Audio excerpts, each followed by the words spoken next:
اس پہ قربانی لازم ہے، کون قربانی کرے، اور پھر عموماً یہ بتایا جاتا ہے کہ جو صاحب نصاب ہے، جس پہ زکوٰۃ ہے، وہ قربانی کرے. لیکن ہم دیکھتے ہیں کہ اللہ کے رسول صلی اللہ علیہ وسلم تو کبھی بھی صاحب نصاب نہیں ہوئے، ان کے ہاں تو کبھی بھی اتنا مال جمع نہیں ہوا کہ آپ اس میں سے زکوٰۃ نکالیں یا کچھ اور.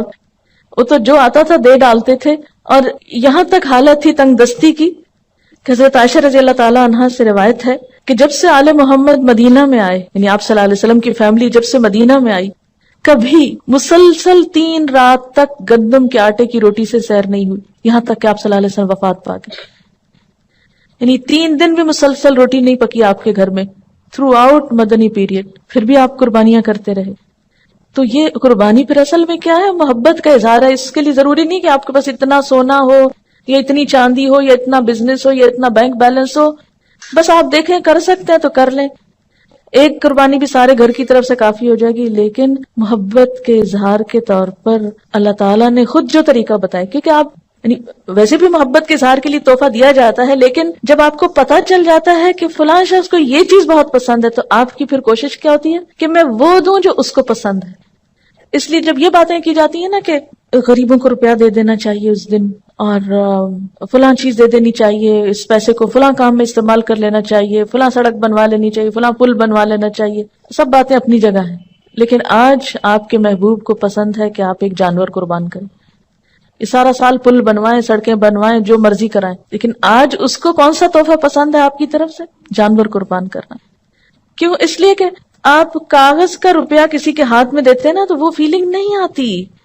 جب آپ ایک اپنے پالے ہوئے جانور کے گلے پہ چری پھیرتے ہیں، تو جن گھروں میں جانور پالا جاتا ہے نا، ان بچوں کو آپ دیکھیں، وہ قریب نہیں جاتے، اس کا گوشت نہیں کھاتے کہ ہمارا پیارا جانور جو ہے وہ قربان ہو گیا. روتے ہیں باقاعدہ اس کی. اور اس وقت جو دل کی حالت ہوتی ہے، وہ روپیہ کسی کو پکڑانے سے وہ جذبات نہیں پیدا ہوتے. اور یہ یاد دہانی ہے مسلسل، یا اللہ آج اس جانور کے گلے پہ چری پھیر رہا ہوں، کل آپ نے مجھے طلب کیا نا تو میں بھی حاضر ہوں، میں اپنی جان بھی دوں گا آپ کو. کیونکہ محبت میں تو پھر کوئی بھی چیز بچا کے نہیں رکھی جاتی نا. آپ صلی اللہ علیہ وسلم 10 سال مدینہ میں رہے اور ہر سال قربانی کی. اسی لیے آپ نے فرمایا، ابو داؤد کی روایت ہے، اے لوگو، بے شک ہر گھر والوں کے ذمہ ہر سال قربانی ضروری. ان علی کل اہل بیت فی کل عام اضحیہ.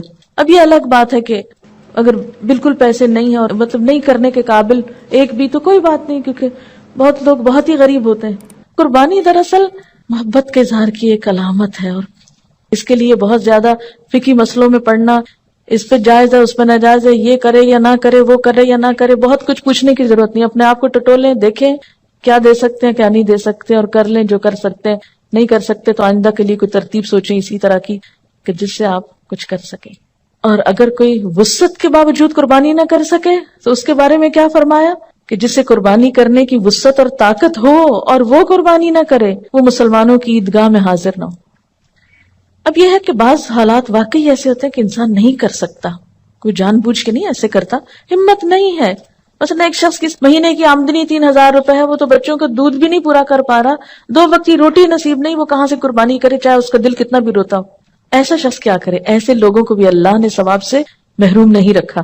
ایک آدمی نے حضور صلی اللہ علیہ وسلم سے عرض کیا کہ میرے پاس قربانی کے لیے تو کوئی جانور نہیں، لیکن میرے پاس دودھ دینے والا ایک جانور ہے، یعنی میرے گھر میں ایک مثلا گائے یا بکری وغیرہ ہے، اسی کو کر دوں.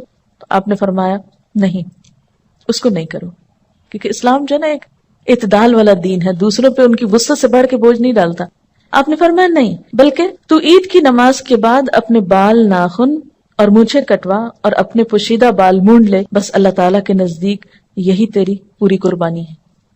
اسی لیے ہمیں کیا حکم دیا گیا ہے کہ ذوالحج کا چاند نظر آنے کے بعد نہ ناخن کاٹے جائیں، نہ بال کاٹے جائیں، نہ ہی شیو کی جائے، اور نہ ہی بال اکھاڑے جائیں. نو ویکسنگ، نو تھریڈنگ، نو پلکنگ.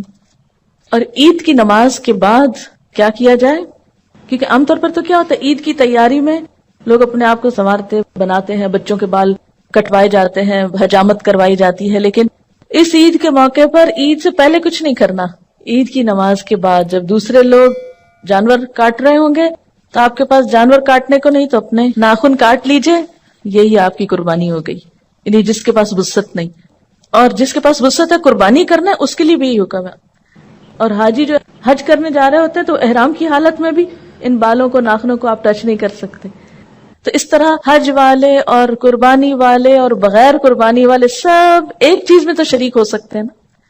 یعنی اللہ تعالیٰ ہر ایک کو نیکی کا موقع دیتا ہے.